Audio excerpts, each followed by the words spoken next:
The unseen struggle. Sarah Bennett had always prided herself on being observant. In her quiet, peaceful suburban neighborhood, there was rarely anything that slipped through the cracks.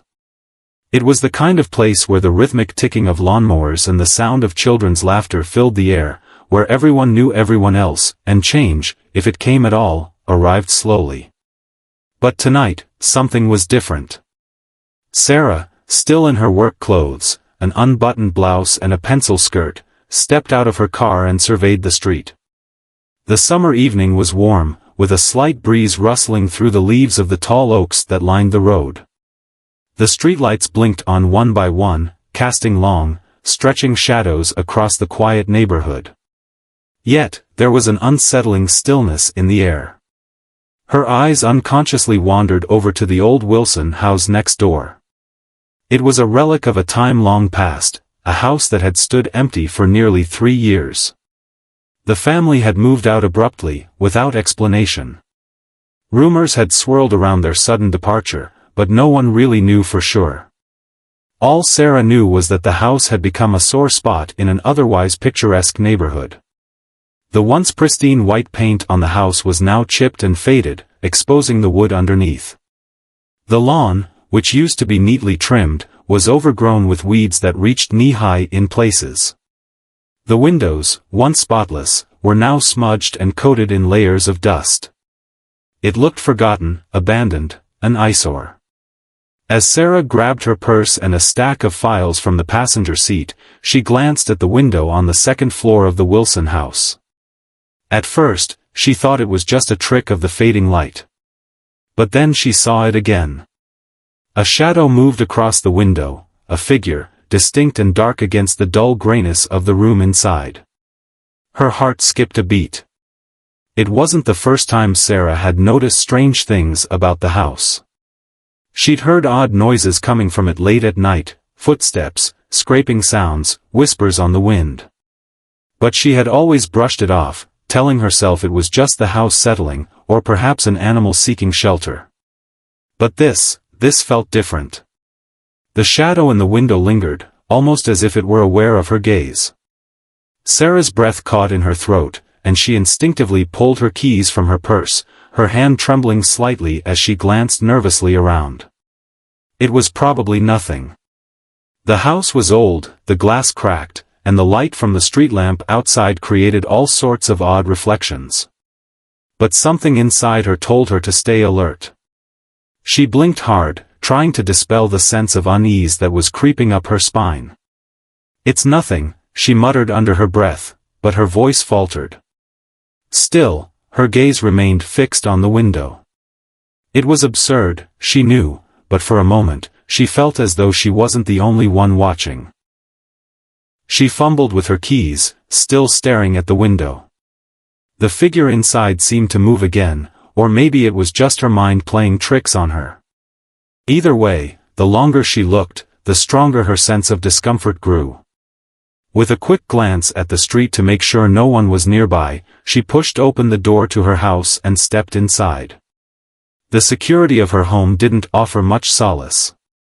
Her thoughts kept drifting back to the shadow in the window, and the more she thought about it, the more she couldn't shake the feeling that something, or someone, was hiding in that house. But who? And why? Later that night, Sarah found herself standing at the kitchen window, staring out at the darkened silhouette of the Wilson house. Her mind raced, turning over all the possibilities. Had someone moved in? Had a squatter found their way inside? It was certainly plausible. The house had been empty for so long. But no one had ever come around asking about it, no new tenants, no strange vehicles in the driveway. Her unease only grew stronger. There was something about that house that didn't sit right with her, something deeper than just an abandoned building on a quiet street. She shook her head, trying to push the thoughts aside. "You're just tired," she told herself. "You've been working too much. You're imagining things." But the image of the shadow lingered in her mind, haunting her like a distant echo. She couldn't just forget about it, no matter how hard she tried.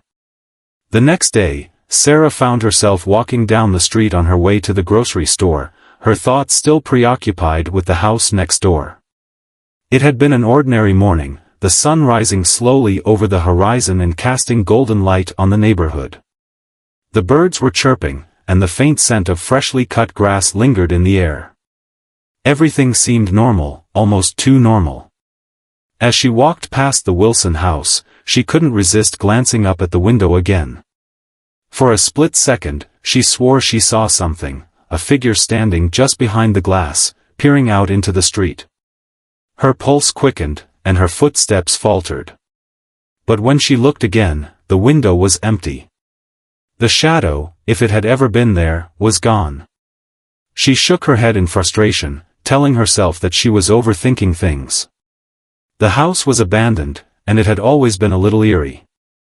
There was no reason to get worked up over nothing. Still, she couldn't completely rid herself of the unease. The feeling followed her throughout the day, tugging at her mind, making her glance over her shoulder whenever she thought no one was looking. Later that night, after another long day at the accounting firm, Sarah found herself walking her dog, Emma, down the quiet street again. The warm evening air was thick with the scent of jasmine, but the oppressive feeling from the night before lingered.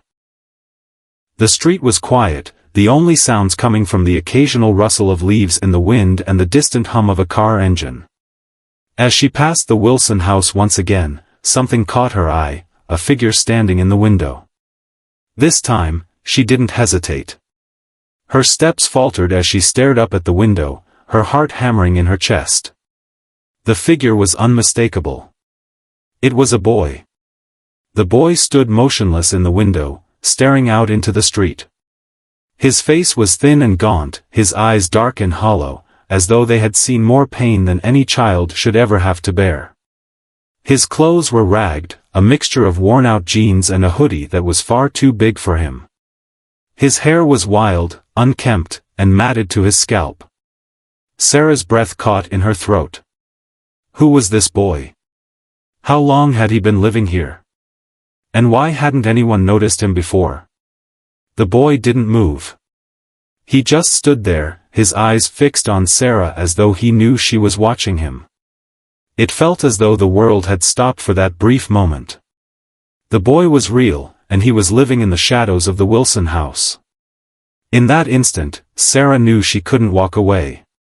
She had to know more, had to understand who this boy was and why he had been hiding in plain sight for so long. Something deep inside her stirred, a mixture of concern and fear. She had to help him, whatever it took. But for now, she simply stood there, staring at the figure in the window, wondering what she had just uncovered. The boy in the shadows. The next few days felt like an eternity for Sarah. She could hardly concentrate on her daily routine, her thoughts constantly drifting back to the boy she had seen in the window of the Wilson house. Who was he? Why was he living in that abandoned, decaying house, alone in the shadows? And most importantly, why hadn't anyone noticed him before? Every time Sarah drove past the house, her eyes were drawn to the second-floor window, where she had last seen the boy. But each time, the house seemed even emptier. There were no signs of movement, no evidence that the boy had been there at all. It was as if he had vanished into thin air, leaving Sarah to wonder whether she had imagined the whole thing. But the haunting image of his dark, hollow eyes, the way he had stared out at her from behind the glass, lingered in her mind. It was a look that spoke of pain and fear, a look that had shaken her to her core. Sarah couldn't let it go. Her instincts told her that something was terribly wrong, and she couldn't simply sit by and do nothing. She began taking longer walks around the neighborhood, hoping for another glimpse of the boy. At first, it felt like a futile pursuit, an attempt to chase a ghost. But she knew deep down that she couldn't walk away from this. The boy had to be real, and if he was living there, Sarah was determined to find out why. She needed answers.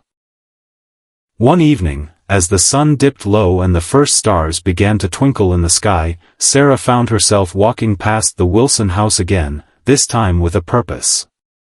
She had seen no sign of the boy for several days, but that didn't deter her.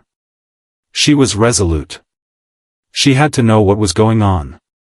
The air was thick with the scent of damp earth, a sign that the evening would bring a storm.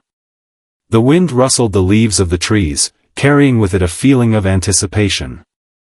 As Sarah approached the gate, she paused, her eyes searching the windows once again. Nothing. The house was as still as it had been for weeks. But just as she was about to turn away, she heard a soft sound, a rustling, followed by a faint scrape of metal against wood. Her heart skipped a beat. She turned quickly toward the sound. The back door of the house was slightly ajar, and for the first time, she realized that the house wasn't as abandoned as it appeared. A small gap between the door and the frame allowed just enough space for someone to slip through. Sarah hesitated. Should she go in? The idea of venturing into an abandoned house, especially one that was beginning to feel like a place of dark secrets, sent a wave of caution through her. But she couldn't turn back now. Not when she was so close. Taking a deep breath, she walked cautiously toward the door, her feet barely making a sound on the overgrown grass. She glanced around, half expecting someone to be watching her, but the street was empty. The only sounds were the distant chirping of crickets and the soft hiss of the wind. The door creaked as she pushed it open, the darkness inside swallowing her whole. The scent of mildew and dust hit her immediately, along with the faint smell of something stale, old food, perhaps, or something that had been left to rot. It was the smell of neglect, of abandonment. As Sarah stepped inside, the floorboards groaned under her weight, and she winced at the sound. She tried to be as quiet as possible, her eyes adjusting to the dim light. The air felt thick and heavy, as if the house itself was holding its breath. She moved slowly, taking in the broken furniture, the peeling wallpaper, and the scattering of old, forgotten objects that littered the rooms. There were empty cans of food tucked in corners, a few discarded blankets that seemed to have been hastily thrown aside. It was clear that someone had been living here, but it wasn't a place someone would want to stay. Then, just as she was about to move deeper into the house, she heard it again. A faint noise, like the rustling of fabric. Sarah froze, her breath caught in her throat. It came from upstairs. Her pulse quickened. Was it the boy? Without thinking, she started up the staircase, her footsteps light and cautious. The old wood creaked beneath her, and every sound in the house seemed amplified in the silence. When she reached the top, she stood for a moment in the hallway, peering into the shadows that stretched down the narrow corridor. To her left, the door to what had once been a bedroom stood ajar. The faint sound of breathing drifted from within, and Sarah's heart skipped a beat. She approached the door, taking a slow, steadying breath before pushing it open. The room was sparse, just a mattress on the floor, a few mismatched chairs, and piles of discarded clothing. It looked as if someone had tried to make it their home, despite the disrepair. And in the far corner, near the window, a small figure huddled on the floor, wrapped in a threadbare blanket. It was the boy. Sarah's heart sank. He was thinner than she remembered, his skin pale and drawn tight over his bones. His hair was tangled, and his clothes hung off him in loose, unkempt folds. He was clutching his knees to his chest, his face hidden behind his arms.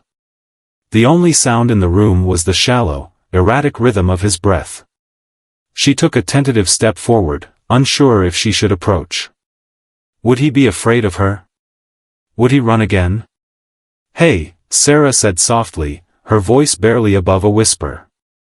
She didn't want to startle him, but she couldn't just stand there and do nothing. "Are you okay?" For a long moment, there was no response. Sarah felt a pang of doubt. Had he heard her? Maybe he hadn't even realized she was there. Then, slowly, he lifted his head, his eyes wide and wary. They were the same eyes she had seen in the window, dark, fearful, and full of something else, something Sarah couldn't quite name. He was young, too young to be on his own in a place like this. His gaze flicked nervously toward the door, as if considering whether he could escape before she could say another word. "I'm not going to hurt you," Sarah continued, her voice gentle but firm. She took another step closer, keeping her distance to avoid making him feel cornered. "I just want to help." The boy's lips trembled, but he didn't speak. Instead, he stood abruptly, his eyes darting between Sarah and the exit. It was clear he didn't trust her, not yet. "I know you're scared," Sarah said softly, her voice soothing. "But you don't have to be alone anymore." His eyes narrowed, his face tightening with uncertainty. "Why?" he asked, his voice cracking. The single word held so much pain, so much fear, and so much doubt. Sarah's heart ached for him. She didn't have the answers, not yet. But she could see that he needed help. He needed someone who wasn't going to leave him behind. "Because you matter," Sarah said, her voice thick with emotion. "You don't have to hide anymore." The boy seemed to hesitate for a moment, his eyes searching hers. Then, as if finally understanding that he wasn't in danger, he collapsed back onto the mattress, his body trembling with emotion. The floodgates opened, and tears began to fall freely down his cheeks, each one carrying with it the weight of a life lived in shadows. And Sarah, standing there in the dim light, knew that this was just the beginning. The beginning of a journey to help this boy find his way out of the darkness. The hidden truth. Sarah stood in the dim room, the heavy silence broken only by the soft sobs of the boy who had collapsed onto the mattress. Her heart ached as she watched him tremble, his small shoulders shaking under the weight of emotions too large for someone so young. She could hear the rawness in his cries, the grief, the loneliness, the terror of a life spent hidden away from the world. She felt helpless, unsure of what to do or say to ease his pain. She had never been good with children, never had the maternal instinct that some people seem to possess. But something about this boy's suffering struck her deeply, as if it were a wound she could feel too. She took a careful step toward him, crouching down to meet his eyes. His gaze, full of fear and wariness, met hers, but he didn't try to pull away this time. He simply stared, his lips trembling. "Hey," Sarah said gently, her voice soft but steady. "You don't have to be afraid." The boy's eyes flickered with a mix of confusion and disbelief. He wiped his face with the sleeve of his hoodie, but the tears kept coming, as though they had been dammed up for far too long. For a few moments, neither of them spoke. The air was thick with tension, and Sarah could feel the weight of his pain pressing against her chest. She didn't know what had happened to him, why he had ended up here, alone in an abandoned house. But one thing was clear, this wasn't just some lonely, forgotten child. This boy had been through something that had left him broken, and whatever it wasn't going to be easy to fix. "Can you tell me your name?" Sarah asked softly, trying to break through the barrier of silence. She wasn't sure if he would respond, but she had to try. The boy hesitated, his eyes flicking nervously to the door, as though he feared someone might hear him. Dante, he whispered, his voice barely audible. "Dante," Sarah repeated, her heart swelling with empathy. "That's a nice name." Dante didn't respond, but his eyes seemed to soften slightly, as if the smallest sliver of trust had been granted. "Dante, I don't know what happened to you," Sarah continued, "but you don't have to stay here anymore. You don't have to hide away. You deserve a safe place."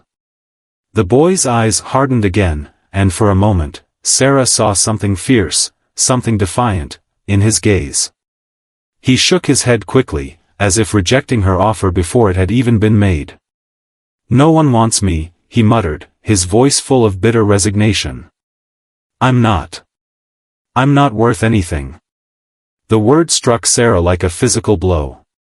She could feel the weight of them in her chest, and it hurt to hear such a young voice filled with so much self-doubt. No one wanted him. She couldn't understand how anyone could ever make a child feel that way. "You're worth more than you know, Dante," she said firmly, her voice unwavering. There are people who care. I care. Dante looked up at her, his eyes searching her face as though he couldn't quite understand the sincerity in her words. After a long, heavy pause, he spoke again, his voice barely a whisper. Why are you helping me? The question hung in the air between them, and for a moment, Sarah didn't have an answer. Why was she helping him? She didn't know. Maybe it was because he reminded her of her younger self, of the times when she had felt alone, misunderstood, and lost. Maybe it was because she couldn't stand the thought of someone, anyone, suffering the way Dante was. But she knew one thing for sure, she couldn't just leave him here. Not when she had seen the pain in his eyes. Because I know what it feels like to be alone, Sarah said quietly, her voice full of empathy. And I don't want you to feel like that anymore. The words hung in the room, and for a long moment, Dante didn't move. Then, with a soft sob, he buried his face in his hands, finally giving in to the torrent of emotion that had been building inside him for so long. His sobs were raw and unfiltered, echoing through the silence of the room, and Sarah felt a wave of helplessness wash over her. She moved closer to him, unsure of what else to do, but instinctively, she placed a hand on his trembling shoulder. It's okay, she whispered, her voice soothing. You're not alone anymore. Dante didn't respond. He simply cried, his body racked with sobs as the weight of his hidden suffering finally broke free. Sarah sat there, waiting with him in the quiet darkness, unsure of how long they sat like that. She didn't try to push him to talk or explain. She didn't force him to stop crying. Sometimes, all you could do was be present for someone. And for Dante, that was all he needed, someone who would simply be there, without judgment, without expectation. Finally, when his sobs began to quiet, Sarah spoke again, her voice soft but steady. Dante, I need you to tell me what happened. I know it's hard, but you don't have to carry this alone. The boy sniffled, wiping his face with the sleeve of his hoodie. He looked up at her, his expression uncertain, but there was a flicker of something else in his eyes, something like hope. I didn't want anyone to know, Dante began slowly, his voice shaky. But I don't have anywhere else to go. I can't go back to the group home. The words hit Sarah like a punch in the gut. A group home? She had no idea what he was talking about, but the way he said it, the way his voice cracked, told her it was something he feared deeply. Dante, what happened at the group home? She asked gently, her voice barely above a whisper. Why don't you want to go back? Dante's face contorted with emotion, his eyes welling with tears once more. I was always the last one picked for everything. They don't care about us. They just throw us away, like we're nothing. Sarah's heart shattered at his words. A group home was supposed to be a safe place for children who had nowhere else to go, a place where they could feel cared for and supported. But for Dante, it had been nothing but an extension of the loneliness and abandonment he had already known. No one wanted me there, Dante continued, his voice barely audible now. So I ran away. I didn't know where else to go. And then I found this place.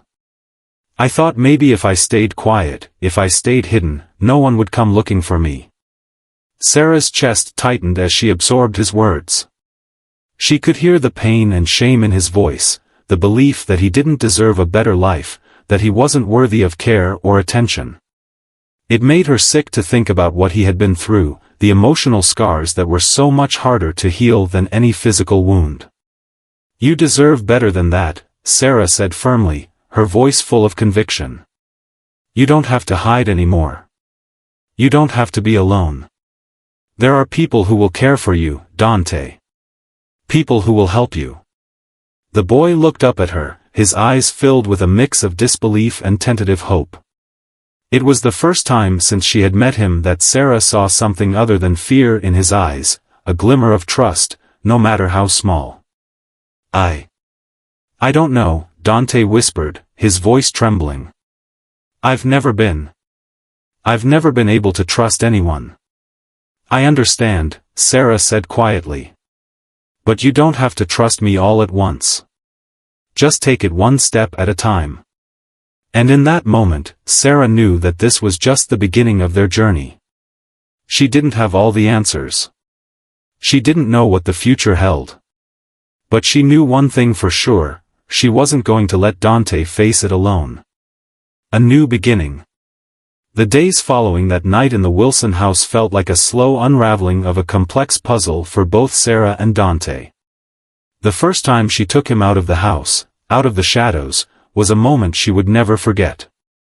He had been hesitant, unwilling to even leave the room at first, his fear palpable in every step he took.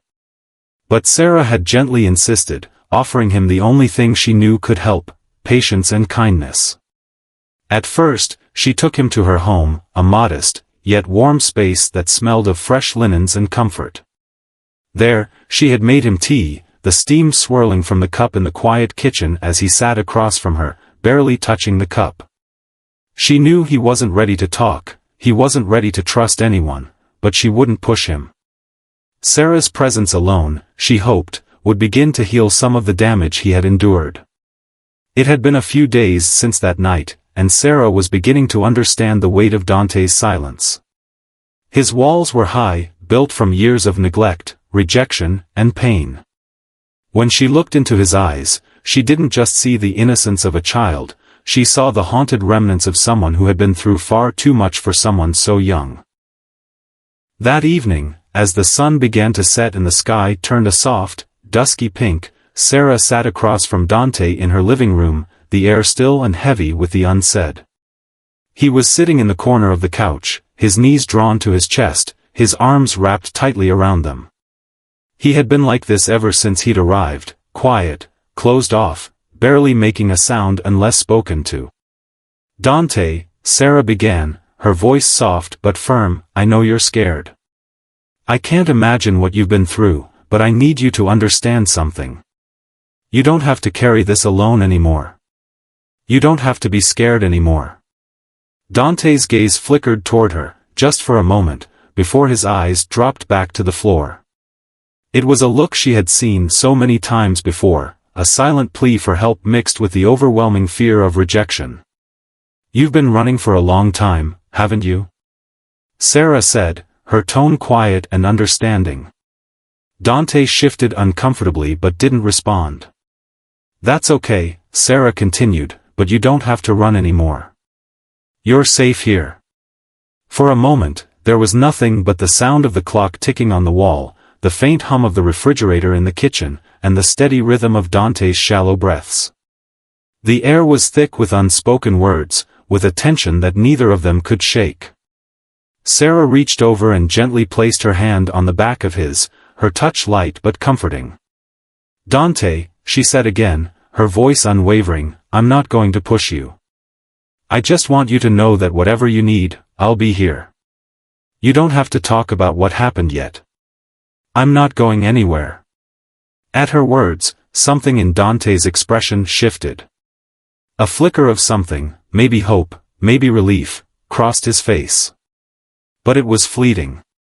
It was gone almost as quickly as it had appeared. I don't know what to do, Dante whispered, his voice cracking as he spoke. I've never had anyone care before.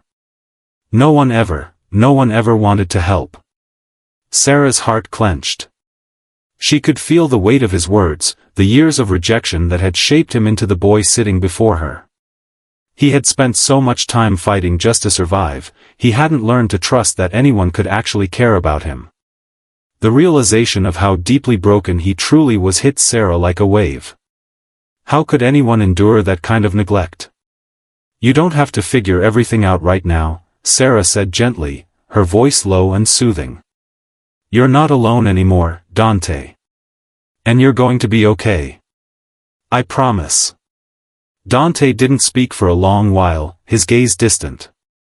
He was holding on to something, a pain, a fear, a memory, that he hadn't yet let go of. Sarah could see it in his eyes. But she knew that the road ahead wouldn't be easy. It would take time time to rebuild the trust he had lost in the world, time to help him heal. The following days brought their own set of challenges. Sarah reached out to the authorities, trying to find Dante's family or a suitable foster home. But the more she dug, the more difficult it became to uncover the truth. Dante had no clear record of where he came from. His paperwork was sparse, and the group home he had run away from was not as helpful as Sarah had hoped. The people there had only given her vague information, refusing to talk about the other children in their care, particularly Dante. It wasn't until Sarah decided to meet with a social worker, a woman named Margaret, that she began to piece together the fragments of Dante's life. Margaret explained that the boy had been in and out of various foster homes for years. He had been abandoned by his parents at a young age, and no one had ever taken the time to fully understand or help him. Dante was placed in a home when he was about 5, Margaret explained. But that home was a temporary placement, his mother had disappeared, and his father was never in the picture. By the time he was old enough to understand, he'd been passed from one home to the next. No one ever took the time to invest in him. The group home was supposed to help, but there were too many kids, too many problems. Dante, he slipped through the cracks. Sarah listened, her heart breaking with every word. Dante had been left to fend for himself for most of his life, moving from place to place, never knowing what it meant to truly be cared for. No wonder he was so withdrawn, so reluctant to trust anyone. No wonder he had chosen to hide in that dark, abandoned house. Is there any way to help him? Sarah asked, her voice filled with desperation. Can we find a place where he can feel safe? Margaret sighed, a sad look crossing her face. It's complicated. A lot of the systems are broken. But we can try. We'll do everything we can. Sarah nodded, determined not to give up. Dante deserved a chance, a real chance, to grow, to heal, and to experience what it was like to belong. When she returned home that afternoon, she found Dante sitting in the same spot on the couch, staring blankly at the wall. He hadn't moved much all day, as though his body was there but his mind was somewhere else entirely. Hey, Sarah said softly, kneeling down in front of him. I've been talking to some people. We're going to figure this out, okay? We're going to make sure you're safe. Dante glanced up at her, his eyes still filled with uncertainty. But there was something else in them now, a faint glimmer of hope, the first sign that he was starting to believe that maybe, just maybe, things could get better. I'm scared, Dante whispered, his voice small and fragile. I know, Sarah said gently. But you're not alone anymore. I'm here. And we'll get through this together. In that moment, Sarah realized that this wasn't just about helping Dante find a safe place. It was about teaching him to believe in himself again, to trust that he was worthy of a future filled with love and hope. And as the night wore on, with the soft hum of the world outside and the quiet comfort of Sarah's home wrapping them both in its warmth, Sarah knew that this was just the beginning. It was a long road ahead, but for the first time in his life, Dante had a chance to heal, and she was going to make sure he did. The road ahead. The days bled into weeks, each one a small victory, a tiny crack in the wall Dante had built around himself. Sarah was beginning to see more of him, the boy beneath the layers of hurt and fear. He was still guarded, still hesitant, but there was a quiet strength in him that she hadn't noticed before. It was a strength forged from surviving a world that had never given him a fair chance. But as Sarah watched him in the mornings, sitting at the kitchen table, his dark eyes quietly observing the world around him, she couldn't help but believe that there was more to Dante than he realized. She had taken him out on small trips, the two of them visiting parks, grocery stores, and even the occasional coffee shop. He didn't speak much, but Sarah could see that the novelty of these small outings was starting to affect him. He had never had these experiences before, not with anyone who genuinely cared, not with anyone who took the time to slow down and let him just be. Each time they returned home, Sarah could see that little by little, Dante was learning to trust again. The tension in his shoulders had eased slightly, though she knew it would take time for him to fully embrace the safety she had promised him. It wasn't just the trips that were helping, it was the quiet moments too. She would often find him sitting in the living room, looking at the small bookshelf she had set up, running his fingers over the spines of the books. He wasn't much of a reader yet, but Sarah had started reading aloud to him in the evenings. At first, it had been awkward, his eyes darting around, unsure how to handle the situation, but gradually, he began to settle. One evening, after reading a chapter of The Adventures of Tom Sawyer, Sarah looked over at Dante. He was sitting quietly, his gaze focused on the pages, his expression softer than it had ever been since he'd come into her life. She wondered what he was thinking, what he was feeling, locked behind those dark eyes. "How are you doing, Dante?" she asked, her voice gentle. "Are you feeling okay?" The boy paused for a moment, the pages of the book fluttering slightly in his hands as he glanced up at her. For the briefest of moments, their eyes met, and there was a flicker, something unspoken, something that Sarah hadn't seen before. I don't know," he murmured, his voice quiet but not as afraid as it had been. "I'm trying. But I don't know if I can be normal." Sarah leaned forward slightly, her gaze softening. "What do you mean by normal?" Dante hesitated, as if trying to find the words. Like everyone else. Like I'm not different, like I'm not broken." The way he said it, so small, so fragile, stung Sarah's heart. He had grown up thinking that his worth was measured by how he was treated, by how the world saw him. And the world, unfortunately, had never shown him kindness. It had always labeled him as a problem, an inconvenience, something to be discarded. "You're not broken, Dante," Sarah said softly, her voice full of conviction. "You're not different in any bad way. You're just a kid who's been through a lot, and that's okay. You don't have to be perfect.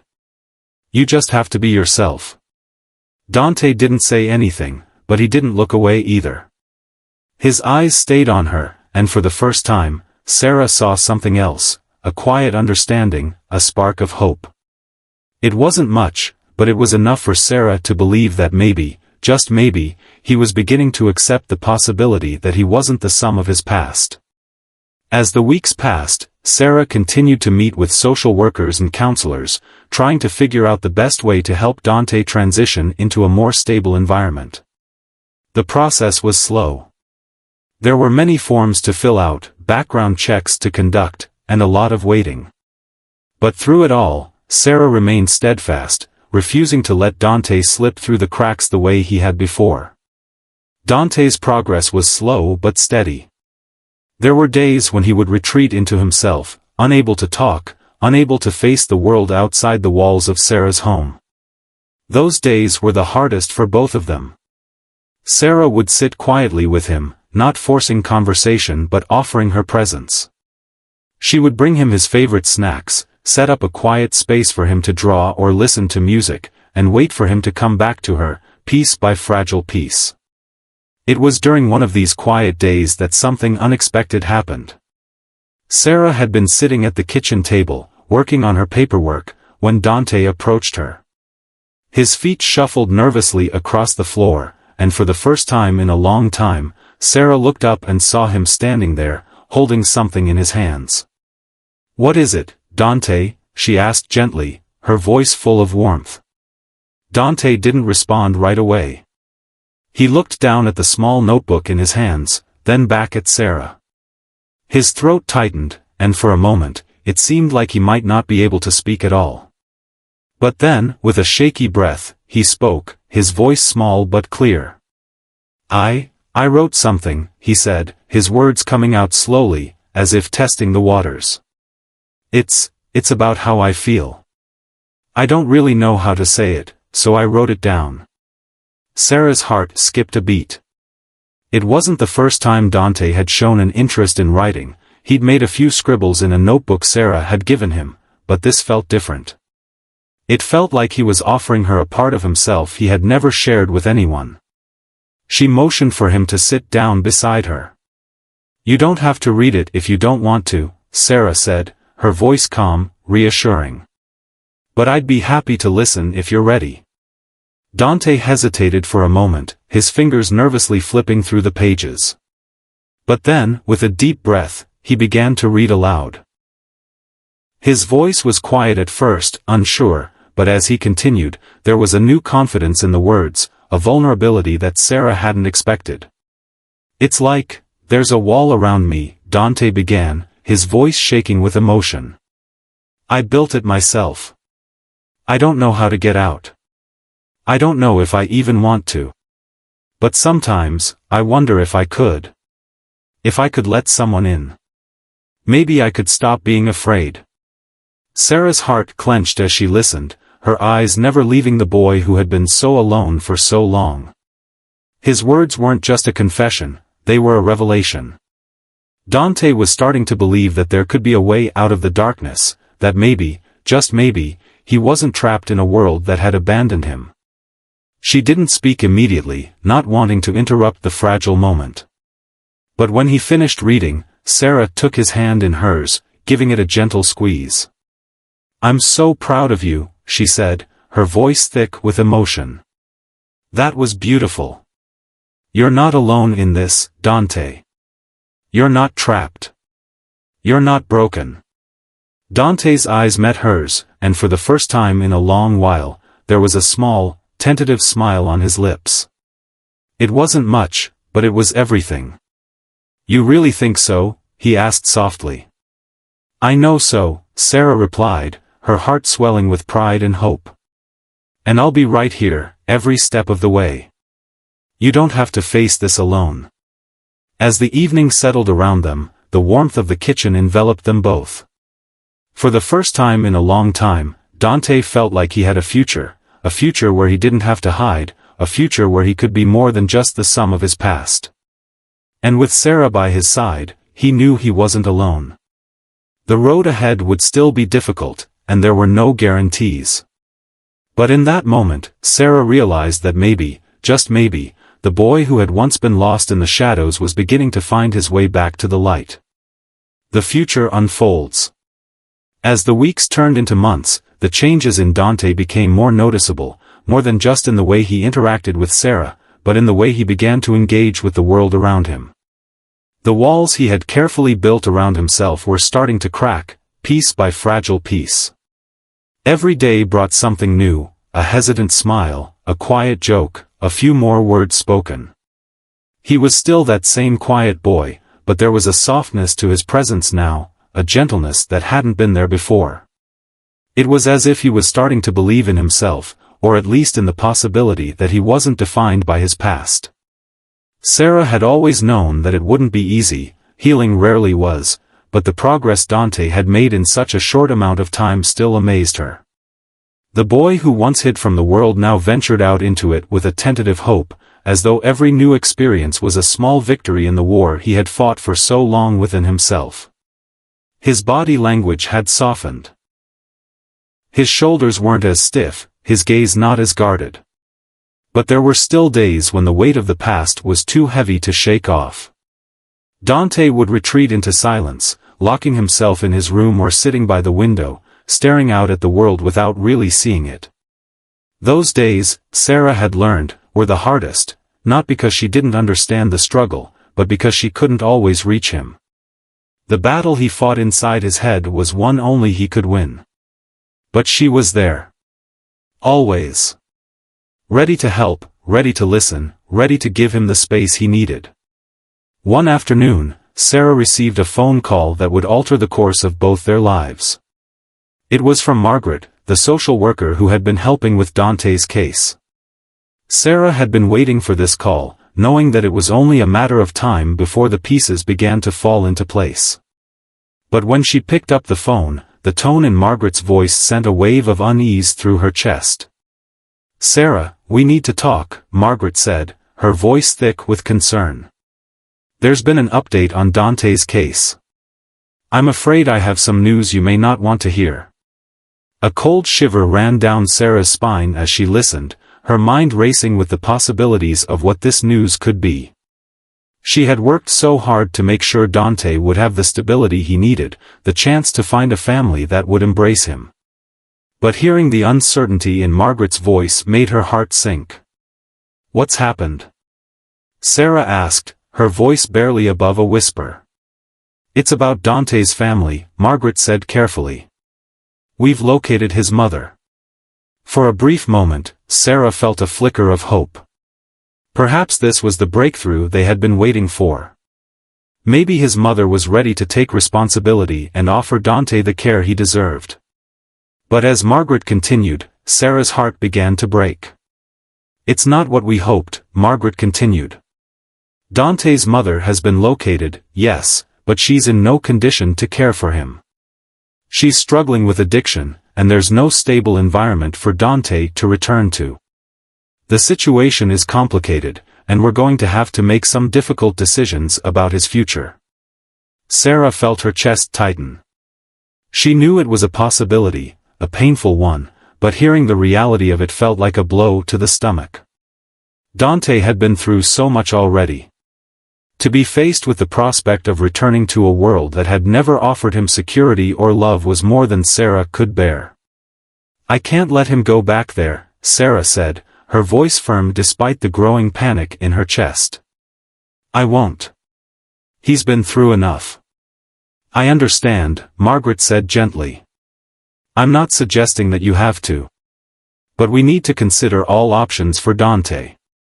He's been through a lot, and the decision we make will have a lasting impact on his future." As the conversation continued, Sarah's mind raced. The truth was undeniable: Dante needed stability.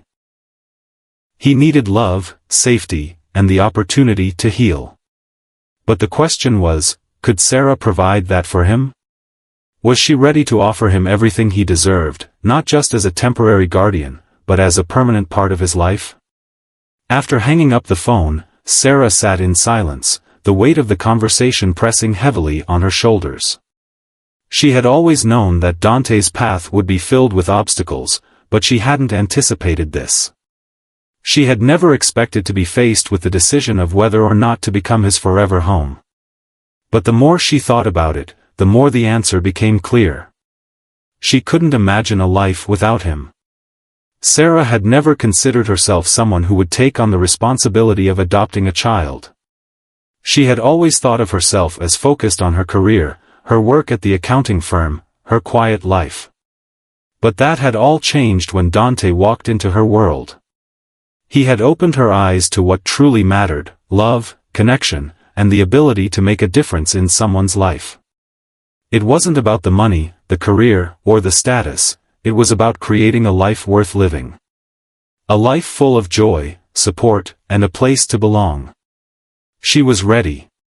And so, Sarah made the decision. She would fight for Dante. She would be there for him, not just for now, but for as long as he needed. She would be the family he had never had, the stability he had never known. When Dante returned home later that evening, Sarah was waiting for him.